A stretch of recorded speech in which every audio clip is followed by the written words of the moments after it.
I'd like to introduce my colleague Gregor Walter, who is VP Product Strategy for e-commerce at Descartes.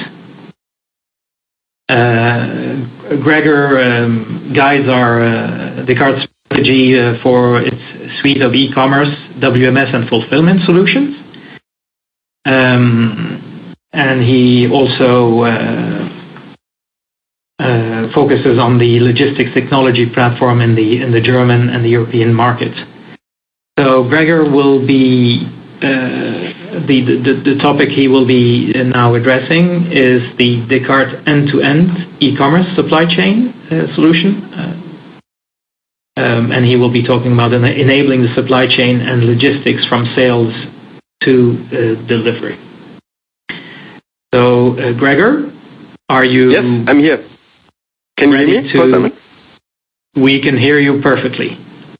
Perfect. So the floor is yours. Thank you very much for the introduction. I joined Descartes 2 years ago. I was the founder of a company in Germany called Pixie, pretty old company if you look at it at e-commerce standards.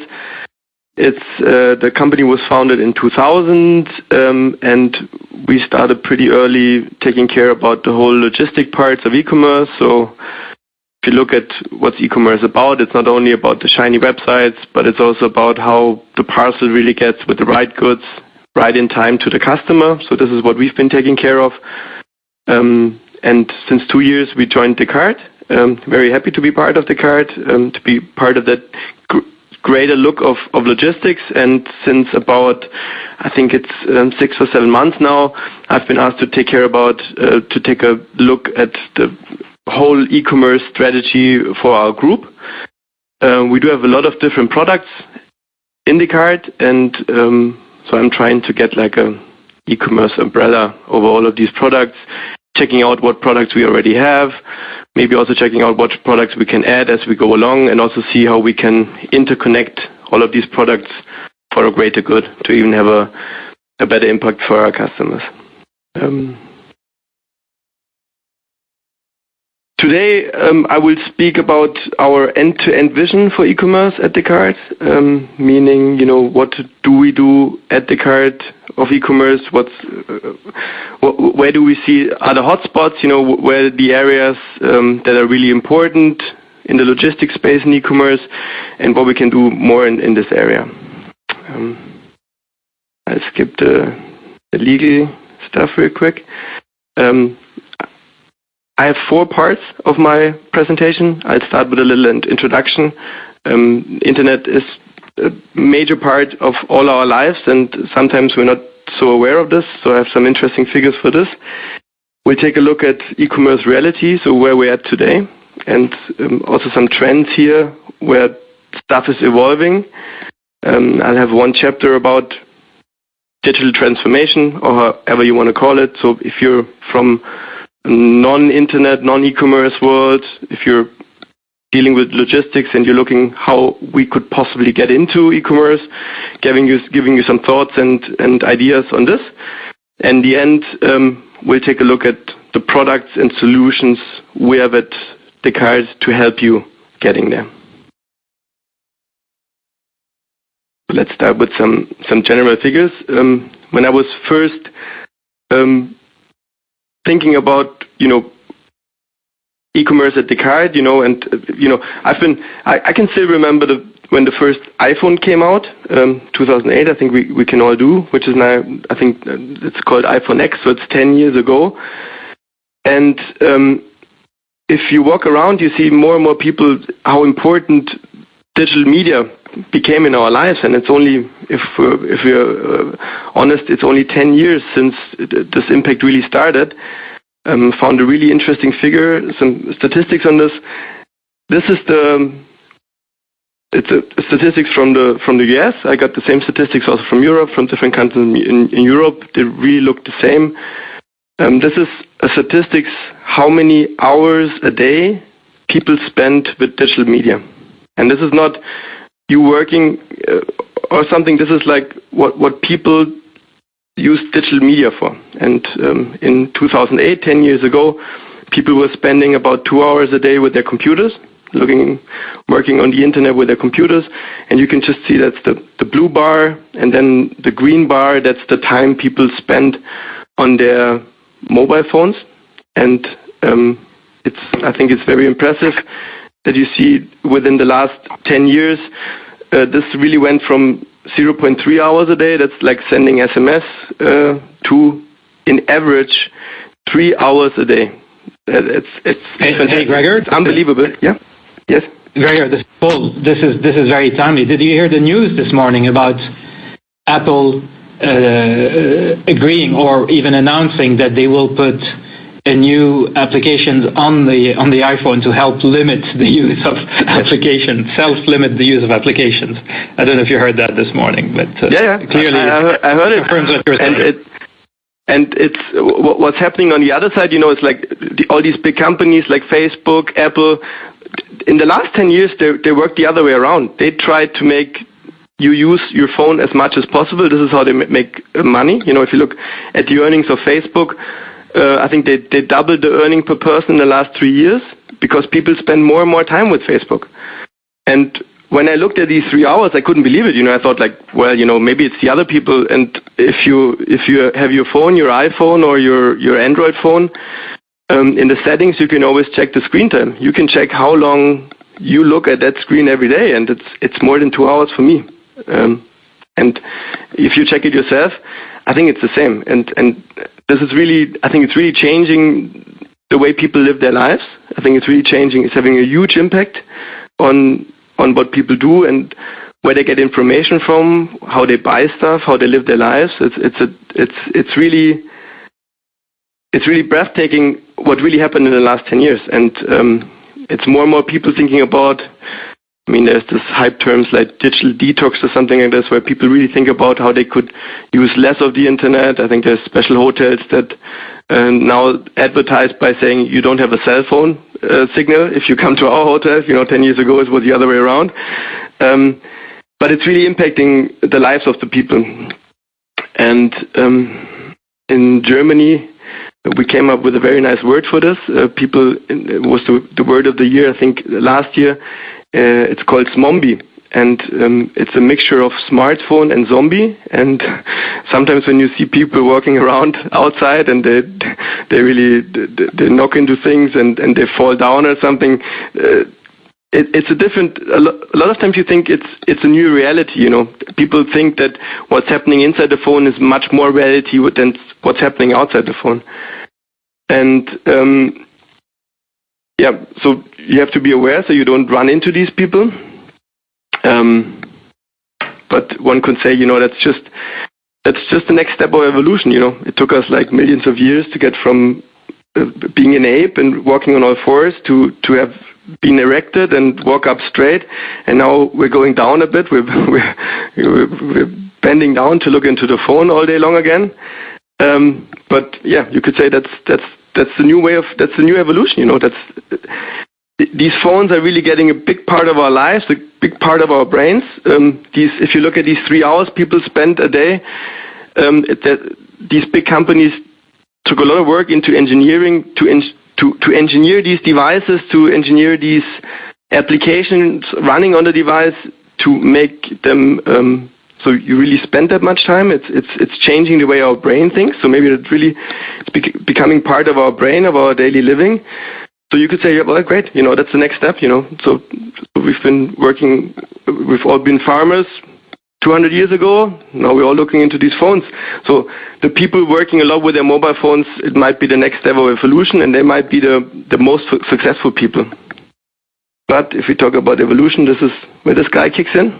I don't know if any of you knows this. This is Charles Darwin, and with the evolutionary theory, and he says it's the survival of the fittest. So this might be the people using the phones, might be the ones that the new survivors. But in Augsburg, a little town in Germany where I come from, there's been a different part of the story. If you take a look at that picture. That's taken just a few hundred meters outside of my home. There's a university, and there's streetcar. There's a train crossing where all the students always have to cross, and there's been some severe accidents with people trying to cross, looking at their phones, not seeing the streetcar if you have been hit. Nobody died so far, but so maybe that might go the other way around. So there's always two sides of the story here. But maybe you can also see it already. People are very inventive. They always find good solutions to such problems. In Germany, they invented the traffic lights on the ground. So when you're a zombie and when you're looking at your phone and you're looking down and you're not looking up and you can't see the normal traffic lights, there's a flashing red signal on the ground that tells you rather stop or you're going to get hit by the traffic car. It's the first year in Germany. I don't know if they're going to take it somewhere else, but I think here it's quite successful. So let's look at e-commerce. That's what my job is about, to look at what's going on in e-commerce, what's some trends there, what's problems to solve there, and maybe let's also see, how things been developing in the last few years. Skip this one real quick. Again, to see how much of an impact e-commerce. Now we're not looking at the whole internet stuff, but we're looking at e-commerce.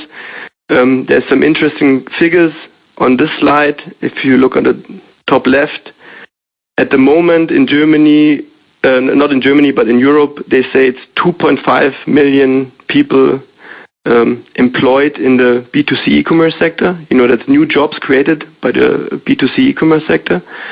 And if you think about it's 2.5 new jobs, but that also means that a lot of jobs before, if you look at in Germany, especially in small towns, a lot of stores are closing down.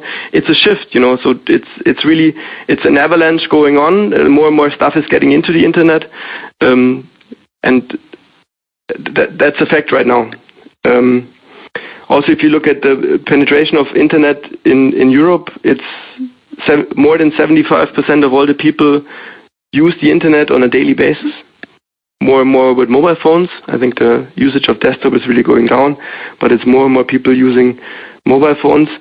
And all in all, it's nearly half of the people who are e-shoppers. So they buy stuff online, and quite a lot.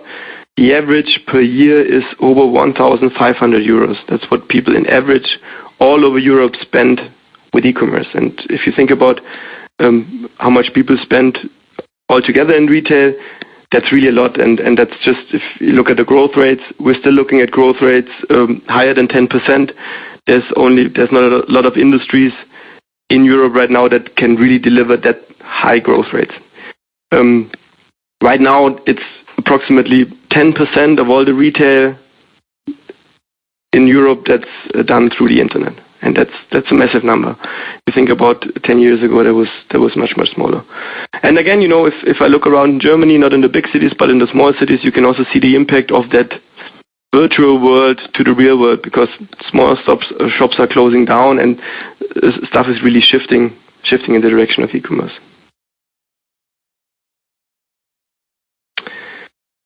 Paul Simon also mentioned it.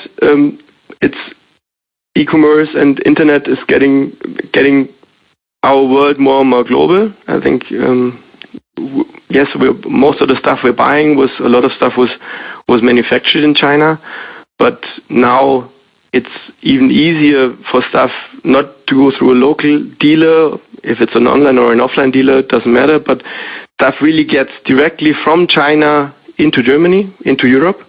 There's been an interesting figure here. They say that we're not even talking about customs or anything, and European sellers not getting the business, but it's over 500 million of parcels.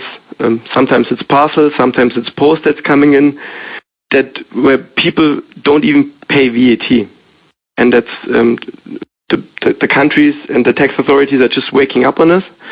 We had some interesting projects in the Nordics going on, where we were helping the big parcel companies trying to get to these numbers, trying to get the tax collected on this, trying to get the customs collected on this.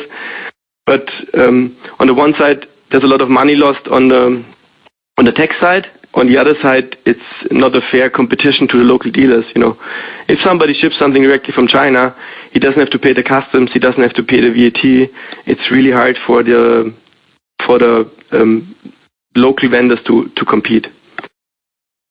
And more and more, there's different ways you can go. You can go have special goods, but more and more cheap is really important, and people don't care so much if, Amazon, you have the same day delivery, you have the next day delivery, but sometimes people, if they can get it really cheap, they're happy to wait 2 weeks, and this is where the direct Chinese vendors point to.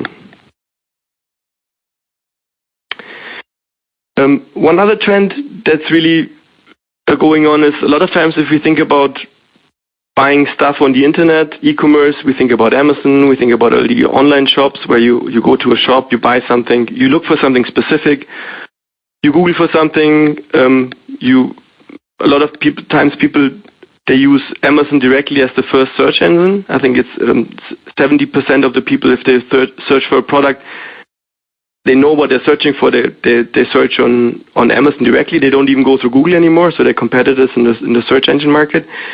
But with a lot of products, it's not that you search for something, but it's you get the idea from somewhere. And this is where influencers getting more and more, and this is also where Facebook, Instagram, there's really happening a lot there. So even if you go to Amazon and buy something, the idea that you want to buy it, a lot of people in this figure, in the statistics here, more than 75% of the people got it through social media. So it might be a friend of yours who's wearing a cool t-shirt or having a nice fashion item, might be a technical gadget. You get the idea through social media, and this market, it's not only social media, so somebody is telling you that because he's your friend, but it's more and more professionalized. There's a lot of professional people on Facebook, on YouTube, on Instagram that really try to sell to that, and they get paid by the companies doing this. It's massive. There were some figures, there's on YouTube channels with people subscribing with more than 1 million subscribers. 5 years ago in Germany there were 2. Now there's over 100 channels in Germany that have more than 1 million subscribers. So this is really also taking over a lot of the TV space. And for consumers, it's not so easy to see. For them it looks like, somebody's using the product, he's happy with it, let's also buy it. But a lot of times it's just advertisement, and this is where authorities are just stepping in to make it visible, at least that is advertisement. We have a very nice case study on this. We have a customer called Pack Angels, and they work together with a company called Fitvia. They sell most of their stuff. They sell lifestyle products like teas and stuff like this. And they're really successful selling this. It's a typical garage story. So the guy started 3 years ago selling stuff from his living room, selling stuff from his house, and it's getting more and more and more, and he couldn't handle it anymore. And they're really good in selling, but they don't have any clue about logistics, and this is where they get together with this logistics company. When they started doing this 3 years ago, they also didn't have a clue about e-commerce and all of this. So together last year in 2017, in the Cyber Week, where it's like Black Friday and everything, they shipped more than 80,000 orders together with Pack Angels. So if you think about this can be a really big chance for logistic service providers. Even if you don't know about how to sell stuff on the internet, there's people selling stuff on the internet who might use your logistics expertise to get stuff worked out and shipped out.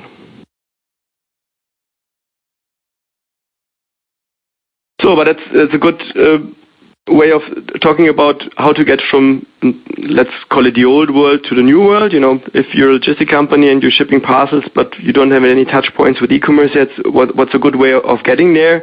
And I've been looking for some samples on this, some good and bad examples on this. So one example is, this is a picture from the 70s. So the digital camera was invented on the 70s.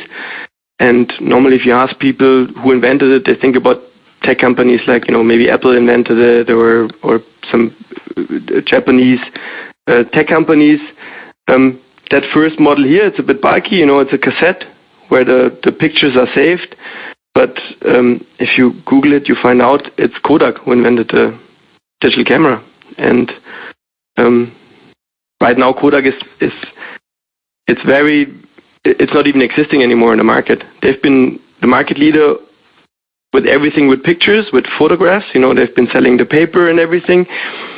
And they also spend a lot of time and money in inventing new things. And in the 70s, they had a group of people inventing the digital camera, and they brought it to a pretty good level. And it was presented to the board, and the board looked at it, and they said, well, that's a great idea, but if we're going to put that out on the market, it's going to destroy our business model. Nobody's going to buy photographic paper anymore. Nobody's going to buy film anymore. And that's what we're doing. We're selling film and paper. So let's take it. Let's take the plans for this. Let's take the patents, lock them up in a safe, put them in the basement so nobody finds it.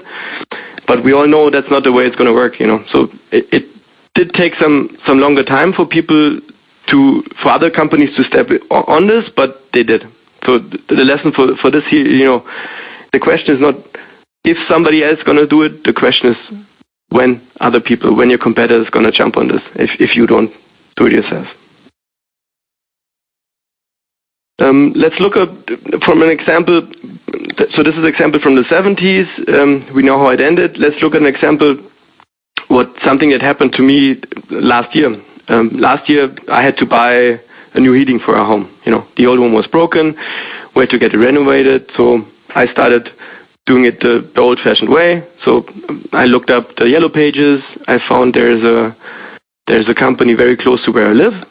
I walked by. I said, look, the heating has come. The guy came. He looked at the stuff. He gave me an offer. And I asked him how all of this works. So he said, if I give you an offer, you sign it. I get the stuff from a local wholesaler. He gets it from a bigger wholesaler. He gets it from a manufacturer. It's a normal chain of events that we all know. As I'm an online guy, I just, all what we do, we try to compare prices, and it's so easy. It's just a click away with Google.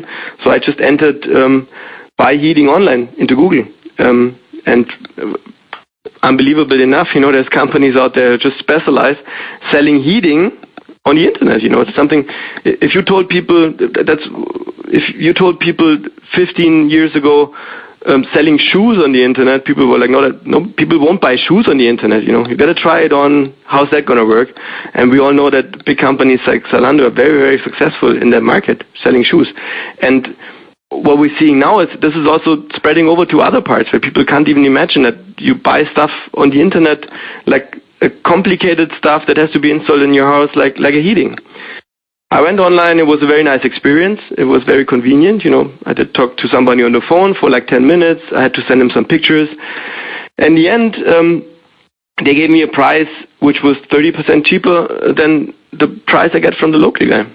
And that's really a lot. So I asked, how is that possible? How can he be so much cheaper than the local guy? And he said, he just cuts the middleman. So he has one manufacturer he buys all the stuff from. He buys it directly, and it gets delivered on the day they need it to the house. But so for me, the experience was, I did sign with them. It all happened quickly. We agreed to a date. They said Monday in 3 weeks we're going to install the new heating.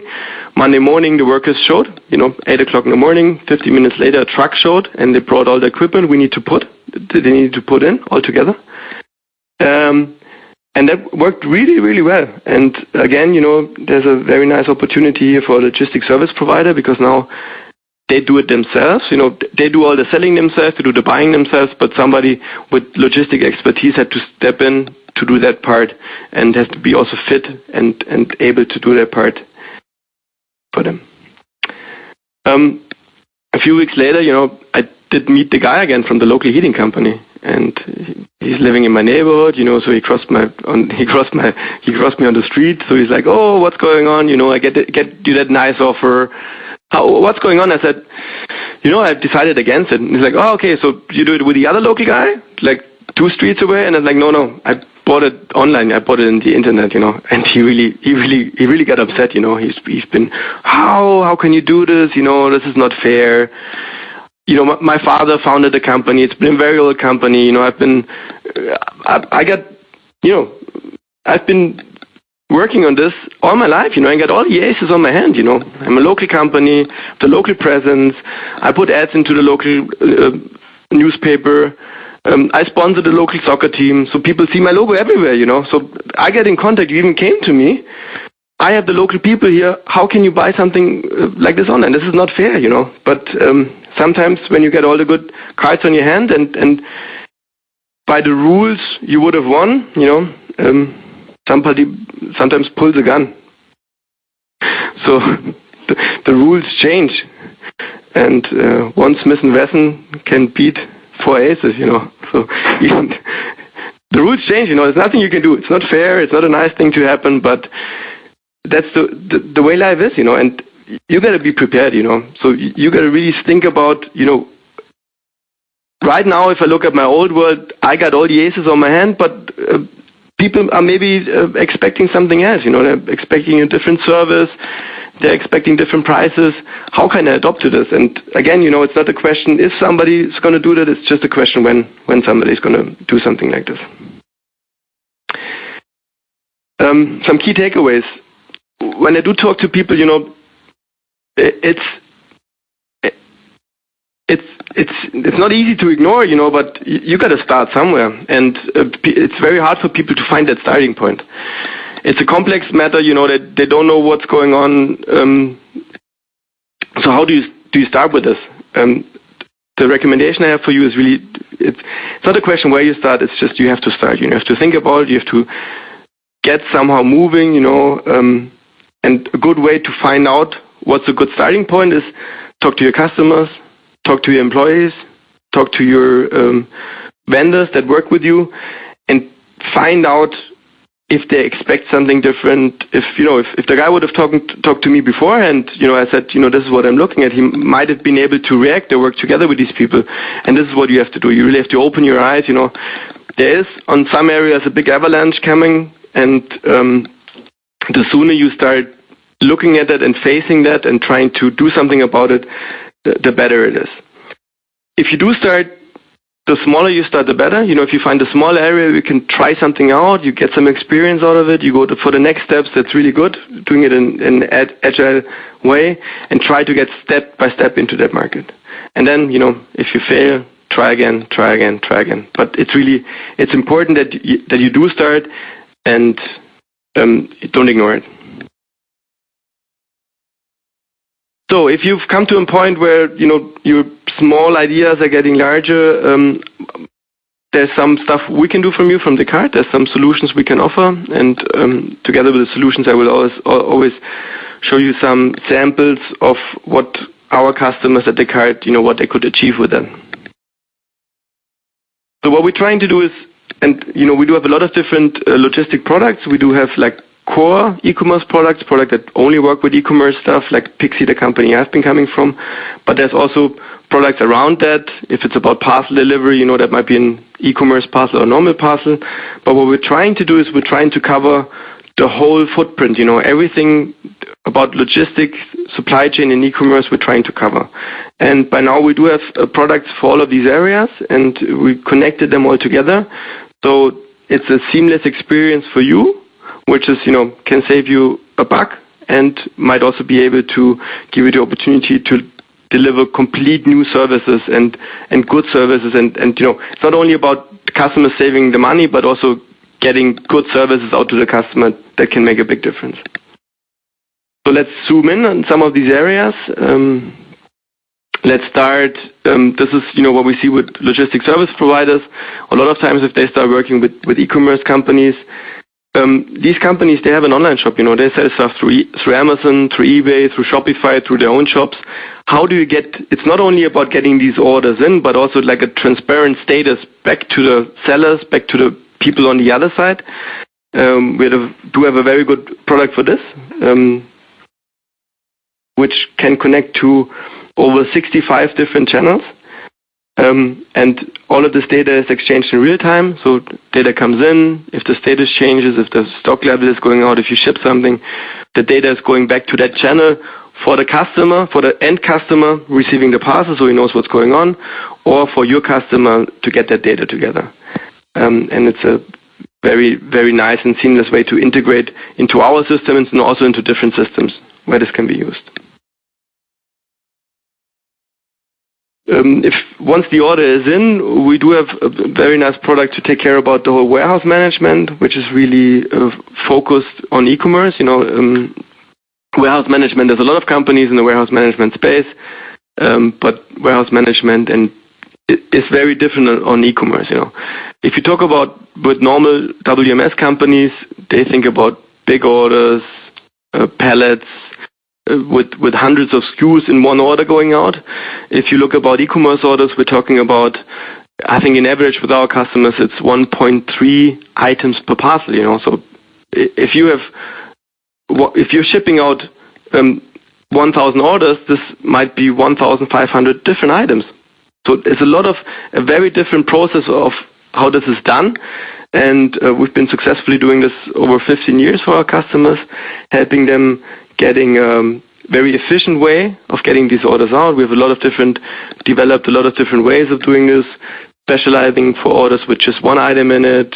We have a wave picking, so as efficient and fast as possible. Again, if you ship something from inside Europe, people by now do expect it to get it delivered the next day. Amazon set the standards here, and we can help you getting this done.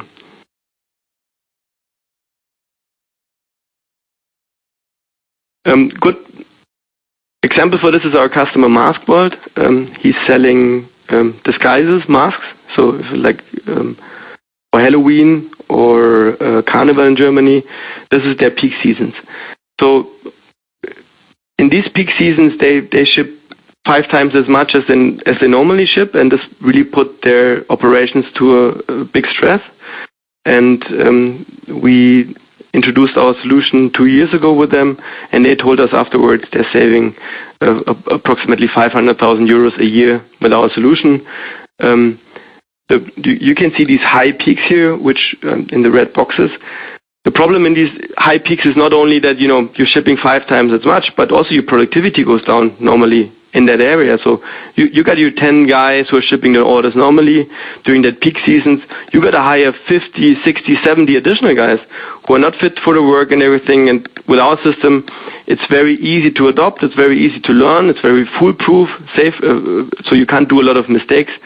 People really can get starting very quickly and being very efficient, do very little mistakes with it.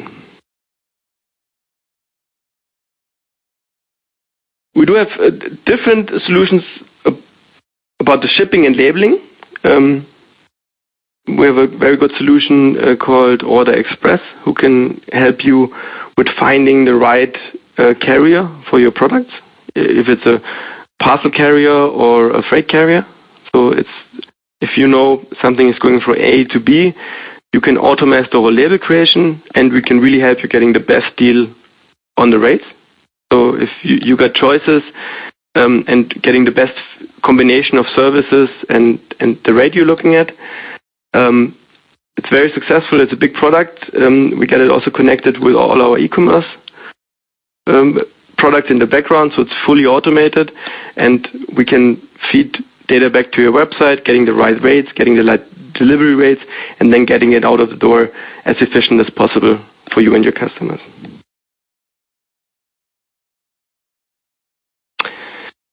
A product that we were very successful in the US and in the UK and also around Europe is our routing and home delivery services. That's getting more and more common also in Europe. In the US, a lot of stuff is home delivered, so people, they get furniture, they get big appliances like TVs or refrigerators, they get it delivered directly to their home doors. With Route Planner, we have a very good solution in this area, which is like a general home delivery solution, but we added some very nice e-commerce features here, and they really allow you to not only be as efficient as possible, but also to offer new services. We had a very good example with customer John Lewis in the UK with this. John Lewis, they have a lot of stores around the UK, and for big appliances like TVs, refrigerators, you don't want to pick them up yourself, but you order them either online or you go to the store and they get delivered in the end. And they came to us and say, look, we got for the scheduling, just finding out they had a team of 30 people making the schedules, making the routes, and calling up the people to find out what's the best time to deliver their goods, So they always ask for the same price. Then somebody called you afterwards and they said, look, we got 30 people, we want to reduce that in the end, which we did. But we, together with them working on this idea, we found out an even much, much better way of not just cutting the costs, but also adding and offering additional services. So in the beginning, they always asked for the same price. Somebody on the phone would work out if you get it delivered and when you get it delivered. Now they put that to the customer. So the customer could choose themselves, and they now have the choice of like free delivery. So this is all the spots where people don't want to get delivered normally. So it's in the morning, where people normally are not at home. They got the premium delivery windows. That's in the evening when people are at home, Now they pay for this, additionally £8. Or they also could offer, with the integration with all the services, same-day delivery. The people now pay £19. Altogether, we could optimize the routes, and so we could decrease, it was even 50 people, we could decrease the scheduling stuff from 50 to 5 people, which is a big success. But we could save them a lot of money with the eco-delivery concept. So if people pick a point, there's this like green eco sign here, which means that it saves gas. But it's also good for the consumers, so they know, it's on an existing route, they just put it in somewhere, there's no additional driving to it, saves money for the company and also for the consumers, it feels good. But in the end, and this is really amazing, they increased the revenue with these additional services for more than £10 million a year. It's additional services they're selling by not doing any additional work, but just redistributing all of this. They added white glove services, so if you get a refrigerator, you can get it connected and all of this. And this example really shows it's not only about being the cheapest guys, but it's also the services that can really differentiate what you're doing and help you getting successful in this area. There's another interesting example that we have. It's a customer in Australia. They're called BC Sands, and as you can see here, they're delivering sands. They're delivering dirt. One might say, who buys dirt on the internet? But it's amazing. People do. Oh wait, that was too far. So they added additional services. Again, they're working mainly with landscapers, with professionals. So they added additional services. So it's not, you can pick the exact time you're going to get your delivery. You can pick additional services. So they might have a way of getting the sand where you really need it. And all of this is done online. So it's a self-service by customers. And they really had amazing growth with these additional services. They're doing the same stuff as before, but it's so much more worth for the customers out there. If you're a worker and supplier and you need something on time or quickly, they could really help them getting very successful. So if you can start being successful selling dirt on the internet, there should be space for more stuff to be sold. So let's wrap it up. So that's the solutions we're offering here. Again, don't ignore the e-commerce avalanche. Started small, but go step by step. Involve your customers, talk to your suppliers, talk to your employees. They know a lot of this. Try to get that information to get you help getting part of that move. If you're having issues with this, if you're looking for solutions, we can help you. I did show you some of the products that we can offer. There's more to show, so we can help you getting that right services for efficient services out to your customers. And because we try to integrate all our services together, the different products we have, so it's one big end-to-end footprint. I think this technical integration really can make you very successful with this. We do have a little microsite, ecommerce.descartes.com, which you can check out. There we show more about our customer successes, more about the different solutions that we have from the different angles, so either coming by industry or what solution you're looking for. And if you have any more questions, you can also email me directly at gwalter@descartes.com.